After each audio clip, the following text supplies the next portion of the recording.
आमोद प्रमोद के साथ नहीं, बिल्कुल भव्यता के साथ बैठ करके और इस प्रकार से सुनने की जैसे इसका एक एक अक्षर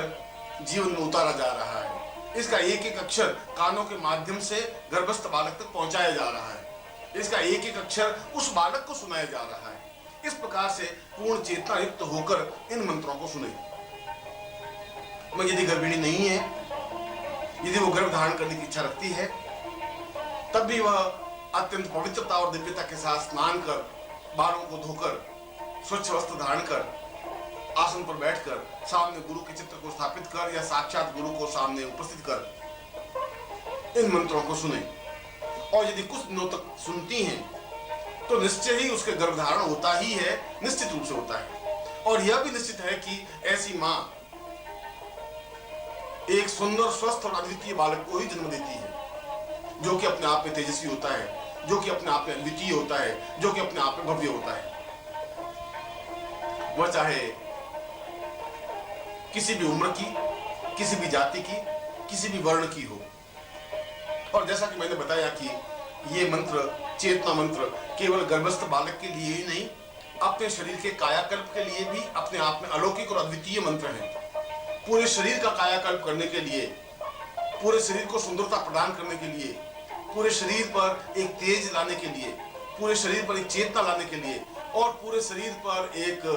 मोहकता लाने के लिए भी इन मंत्रों का उपयोग और श्रवण भव्य और अद्वितीय माना गया है। मैंने ऐसा अनुभव किया है कि जिन बालिकाओं का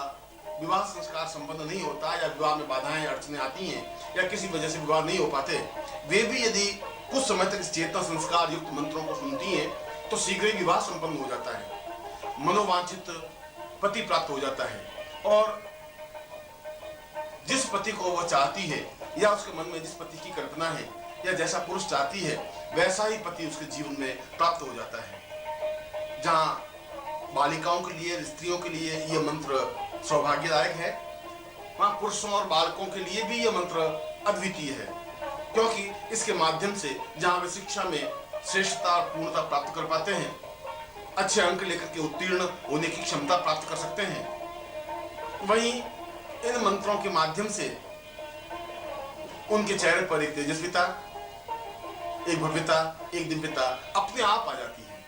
एक आभा मंडल स्थापन होता है। ऐसा लगता है कि जैसे एक सुदर्शन पुरुष हो, युवक हो, ऐसा लगता है कि जैसे वास्तव में ही कामदेव सामने उठ करके खड़ा हुआ हो, वह हजारों हजारों को सम्मोहित करने में समर्थ और सक्षम हो पाता है। इसलिए यह मंत्र पुरुषों के लिए, बालकों के लिए उपयोगी है, स्त्रियों के लिए, कुमारिकाओं के लिए उपयोगी है, वृद्धाओं के लिए पूर्ण रूप से उपयोगी है। इसलिए उपयोगी है कि इसके माध्यम से हृदय के, जीवन के और शरीर के समस्त तंतु जागृत हो जाते हैं, आध्यात्मिक चेतना प्राप्त होने लग जाती है और यदि वो जीवन मोक्ष प्राप्ति की आकांक्षी होती हैं, यदि वो जीवन में पूर्णता प्राप्त करने की आकांक्षी होती हैं, यदि वो जीवन में प्रभु के दर्शन करने के लिए आकांक्षित होती हैं, तो उसकी यह इच्छा इन मंत्रों के माध्यम से अवश्य ही संपन्न होती है। एक प्रकार से देखा जाए तो ये विश्व मंत्र हैं, इसलिए इनको विश्वेत्मा कहा गया है, इसलिए इसको विश्व देवात्मा कहा गया है, इसलिए इन मंत्रों को ब्रह्मांडात्मा कहा गया है। आखिर इन शब्दों का कोई महत्व होगा, आखिर इन शब्दों का कोई अर्थ होगा, कोई प्रयोजन होगा, इसलिए कि ये मंत्र समस्त ब्रह्मांड में स्वतः विचरण करते रहते हैं। जब हम इन मंत्रों का उच्चारण करते हैं तो ब्रह्मांड में विचलित होते हुए मंत्रों को यह ग्राह्य करते हैं और उन ब्रह्मांड के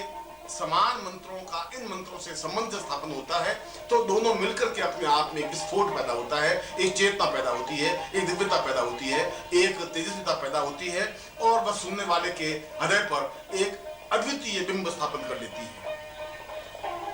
इसलिए ये मंत्र अलौकिक और अद्वितीय हैं। मैं इन मंत्रों को अभी तक गोपनीय रखा है, अभी तक अपने किसी प्रवचन में या किसी शिविर में इन मंत्रों का चयन नहीं किया, अभी तक इन मंत्रों को सार्वजनिक रूप से प्रकट भी नहीं किया, क्योंकि अपात्र को दान देने से उस दान की महिमा घट जाती है। यदि व्यर्थ के आदमी को, एक सामान्य व्यक्ति को उच्च कोटि का हीरा या हीरक खंड दे दिया जाए तो वह उसका मूल्य और महत्व नहीं आंक सकता। ठीक उसी प्रकार से एक सामान्य व्यक्ति इसके महत्व और मूल्य को नहीं समझ सकेगा। इसलिए मूल्य और महत्व समझने के लिए योग्य पात्र, योग्यता अत्यंत आवश्यक है। और मैं अब उन मंत्रों को स्पष्ट कर रहा हूं जिनको तेजस्वी मंत्र कहा गया है, चेतना मंत्र कहा गया है, तेजस्विता युक्त चैतन्य मंत्र कहा गया है।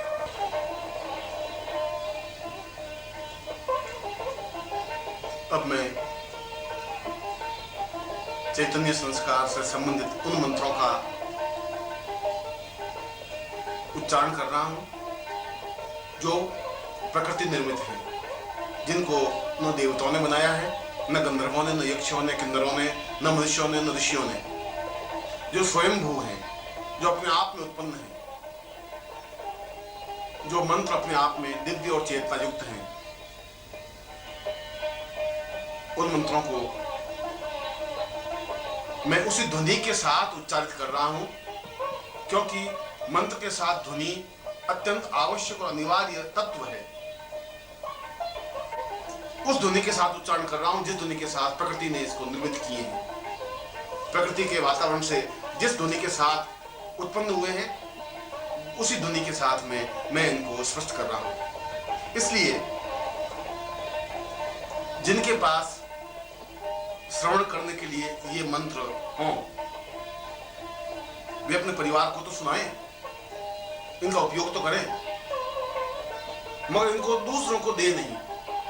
दूसरों को सुनाएं अवश्य, दूसरे भी इससे लाभान्वित हों, ऐसा प्रयत्न तो करें। मैं पूर्ण भव्यता के साथ, श्रेष्ठता के साथ और प्राणिक चेतना के साथ मैं इन मंत्रों को सुना रहा हूं, जिनको सुनना, हृदय में उतारना, शरीर के सातों द्वारों को खोलना और क्रिया योग और कुंडली जागरण का एक प्रारंभिक और अंतिम श्रेष्ठतम प्रयोग है, जिसके माध्यम से कुंडली जागरण हो सकती है, जिसके माध्यम से क्रिया योग संपन्न हो सकता है, जिसके माध्यम से शरीर के सातों द्वार जागृत हो सकते हैं, जिसके माध्यम से नर अपने आप में पूर्ण पुरुष बन सकता है और जिसके माध्यम से जीवन की पूर्णता, श्रेष्ठता, सफलता और संपन्नता प्राप्त हो सकती है। ओम परम तत्वाय नारायणाय